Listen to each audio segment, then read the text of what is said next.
Hello friends, welcome back to my channel. तो आज मैंने सोचा कि क्यों ना अपने इस व्लॉगिंग चैनल को सिर्फ एक चैनल नहीं बल्कि एक एम बनाया जाए, एक आइडेंटिटी दी जाए। तो इसी के साथ मैंने ये सोचा कि क्यों ना अपना एक लोगो तैयार किया जाए जिसमें महिलाओं के आत्मनिर्भर बनने की प्रेरणा, अपने सपनों को पूरा करने का साहस और जीवन में कुछ कर गुजरने की चाह को दिखाया गया है।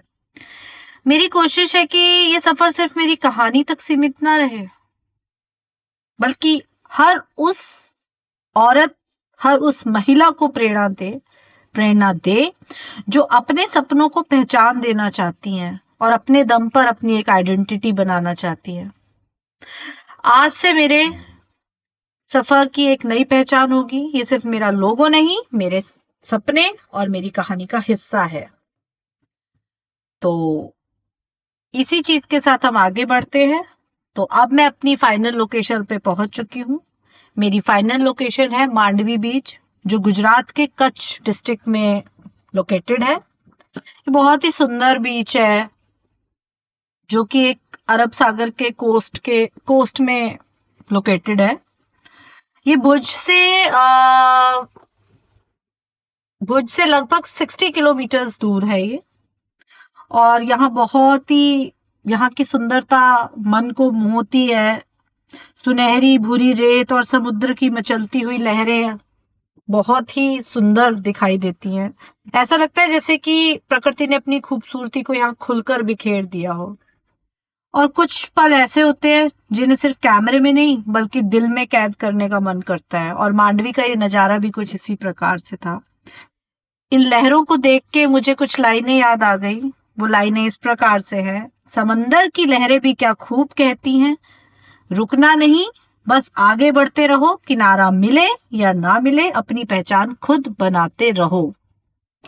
तो दोस्तों, यहाँ पे आप देख रहे होंगे कि मैं अपने बेटे के साथ बहुत एंजॉय कर रही थी। इन लहरों को देख के मेरा बेटा बहुत खुश हो रहा था। उसे पानी से, स्विमिंग से बहुत लगाव है। वो बहुत पसंद करता है। बारिश होती है तो कहता है मम्मा मुझे बारिश में भीगना है, बारिश में नहाना है। तो जैसा कि आप देख पा रहे हैं, इन लहरों को देखकर वो बहुत खुश हो रहा था। हम बहुत इंजॉय कर रहे थे, बट मुझे थोड़ा सा डर लग रहा था बिकॉज ऑफ हाई वेव्स। इतनी ज्यादा वेव्स हाई थी कि डर लग रहा था वहां खड़े होने पे भी। ज्यादा आगे जाना सेफ नहीं था, इसलिए मैं उसे नहीं जाने दे रही थी। बट वो रेगुलर कॉन्टिन्यूसली मेरे से जिद कर रहा था, मम्मा प्लीज मुझे थोड़ा आगे जाने दो। तो मैं उसे थोड़ा सा आगे लेके जाती जहां तक लहरें हमारे पैरों तक आ रही थी, और फिर वापस जा रही थी। लेकिन उसकी जिद कॉन्टिन्यूसली यही थी कि मम्मा मुझे और आगे जाना है, मम्मा मुझे और आगे जाना है। लेकिन मम्मा क्या करे, मम्मा कुछ नहीं कर सकती। मम्मा को तो डर लग रहा था अपने लिए, अपने बच्चे की सेफ्टी के लिए। तो हम यहाँ से आनंद ले रहे थे। फिर हम एक बार आगे जाते हैं और वहीं जाके खड़े हो जाते हैं। अब थोड़ी ही देर में लहरें हमारे बिल्कुल नजदीक आएंगी। मुझे फिर डर लगता है और मैं अपने बच्चे को खींच के वहां से भागने की कोशिश करती हूँ, क्योंकि क्या करूं, माँ का दिल है ना, मानता कहाँ है। बच्चे की सेफ्टी को लेके हमेशा अटेंटिव रहता है माँ का दिल। तो वही मैं उसे समझा रही थी। कुछ ही दूरी पे हमें दिखता है एक विंड मिल। तो जैसे विंड मिल दिखता है तो मेरा बेटा कहता है मम्मा ये क्या है, मम्मा ये क्या है। तो मैं उसे बताती हूँ कि ये विंड मिल है। बहुत ही पुराना अबेंडेंड विंड टरबाइन था ये। और हम थोड़ा सा उसको देखने के लिए और आगे बढ़ते हैं, क्योंकि मेरे बेटे को एक्साइटमेंट होती है कि मम्मा मुझे देखना है कि इसमें क्या है, इसमें क्या है। अब जैसे ही हम आगे बढ़ेंगे तो हम क्या देखते हैं कि बहुत ही पुराना सा जंग लगा हुआ विंड टरबाइन था ये। आज भले ये खामोश खड़ा था, एक विंड टरबाइन ये खामोश खड़ा था, लेकिन अपने समय में ये भारत के रिन्यूएबल एनर्जी की दिशा में बढ़ते कदमों का एक आइकॉनिक हिस्सा रहा होगा। इसी दौरान थोड़ी दूर पर हमें एक लाइट हाउस दिखाई देता है। थोड़ी दूरी पे था ये। तो समुद्र में ये लाइट हाउस रात के समय जहाजों को दिशा और सुरक्षित रास्ता पहचानने में मदद करता है। हालांकि ये लाइट हाउस अभी ऑपरेशनल है या नहीं हमें नहीं पता था। कुछ ही दूरी पे एक रिसोर्ट था, हम लोग वहीं पे नाइट स्टे करते हैं, क्योंकि मेरे बेटे को स्विमिंग करनी थी। मेरे बेटे को, जैसा कि मैंने आपको पहले भी बताया था, कि उसे स्विमिंग करना बहुत अच्छा लगता है। तो हम लोग आ गए अपने रिसोर्ट में, यहीं हमारा नाइट स्टे था। अब मेरा बेटा यहाँ पे, उसको पूल दिख जाता है। स्पेशली हमने उसके लिए वो ही सर्च किया था जहाँ पे पूल हो, स्विमिंग पूल हो। तो अब ये यहाँ एंजॉय कर रहा है।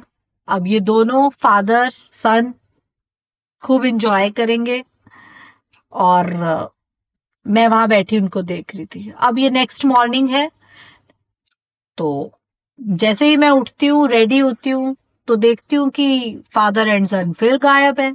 अब जैसे ही देखती हूँ तो वो दोनों फिर स्विमिंग पूल में है। तो वो स्विमिंग पूल में फिर से एंजॉय कर रहे थे। बेटे को लग रहा था कि जब तक 9:30 पे हमें चेकआउट करना था, तो बेटे को लग रहा था कि मुझे जल्दी उठना है। उसको रात से ही था कि मुझे जल्दी उठना है और दोबारा से स्विमिंग करनी है। तो यही सब था। तो काफी एंजॉय किया हमने, बहुत मजा आया हमें। अब हम चेकआउट से पहले जाएंगे ब्रेकफास्ट के लिए। तो अब हम आ गए हैं ब्रेकफास्ट के लिए। तो ब्रेकफास्ट में क्या क्या था? ब्रेकफास्ट में था, अभी दिखाते हैं हम आपको ब्रेकफास्ट में क्या क्या था। तो ब्रेकफास्ट में था आपका, अभी आपको दिखाते हैं। अभी चलते हैं, ब्रेकफास्ट की तरफ चलते हैं।